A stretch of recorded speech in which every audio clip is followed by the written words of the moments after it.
Today we're going to do a little bit of a mixed bag. Essentially, it's going to be some basic techniques to help you sound more interesting. Whether you're a beginner moving up to intermediate or intermediate moving up to advanced, these are just a couple tips and tricks and pretty easy things to do to make your playing sound more interesting.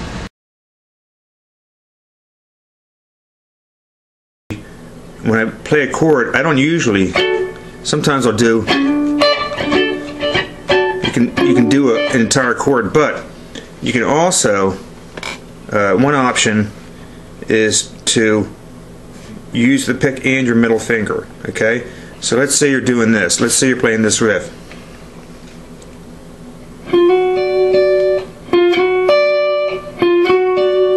Use your pick. You play both of those notes, or you can use your pick on the G string and then pluck the high D on the E string with your finger.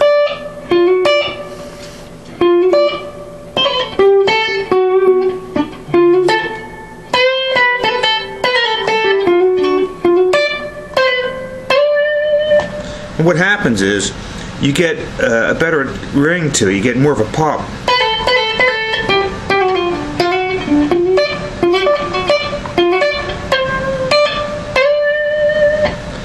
And what's happening is I'm kind of using the pick for the D and the G string, but once I get up to the B, I'm plucking with my finger.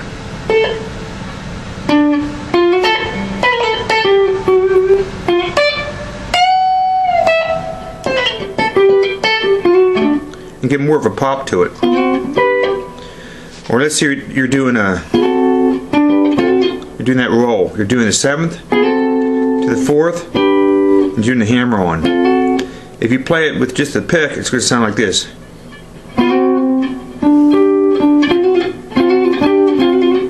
If you use your fingers, and here I'm using all three fingers. I'm using the pick and the second finger and the third finger for the D, the G, and the B string. Again, it's kind of hard to see, but there's my picks on that one, my middle finger's on this one, and my third finger's on this one. So I'm pulling them. I'm pulling all three of them.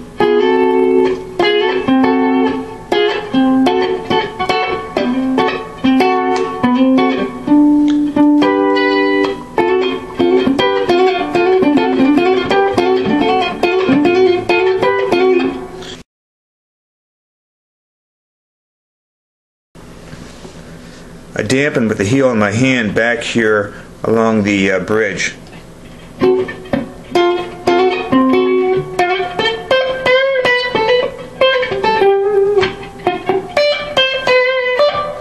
And that's where you get more control. You get you get kind of a chicken picking pop to it.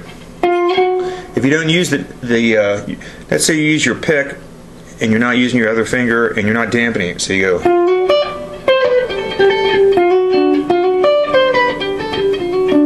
Let's say instead you use your second finger and you dampen it. It's going to sound like this.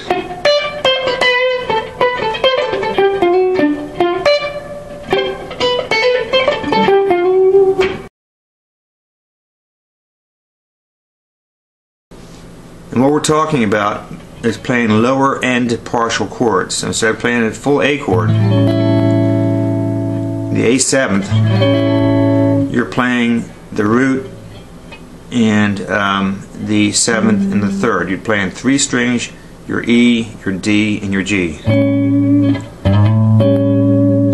again, you can't see it as much with my right hand, but what I'm doing is I'm actually plucking all three of these. I'm hitting the low A with my pick, the 7th with my middle finger, and the 3rd with my ring finger. So I'm totally controlling it. I'm pulling it down.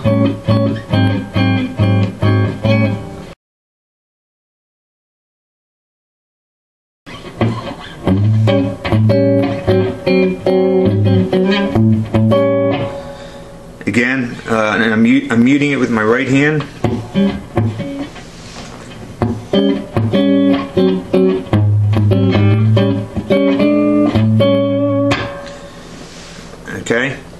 And what happens is when you do that, you can get a syncopation. You get more of a timing thing. You can hit the bass note, and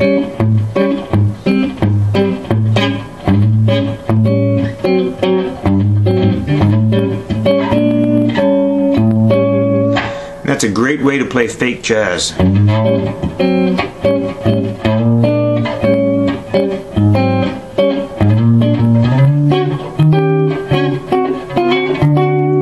And all I'm doing is I'm playing that seventh, I'm just moving it up and down.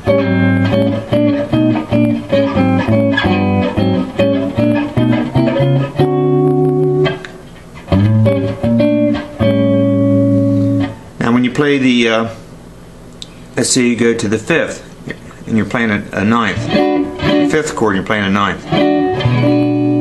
Your E ninth, instead of playing the whole chord, again, just play the E string, the D string, and the G string. Instead of playing the whole, just play.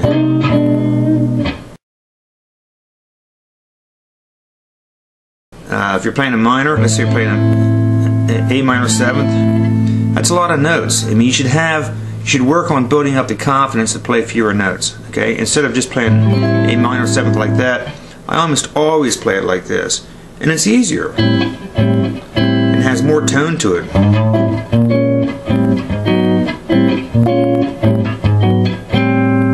And again, if you play the partial chord, you're playing the low E and your D and your G, then you're going to be playing these three notes.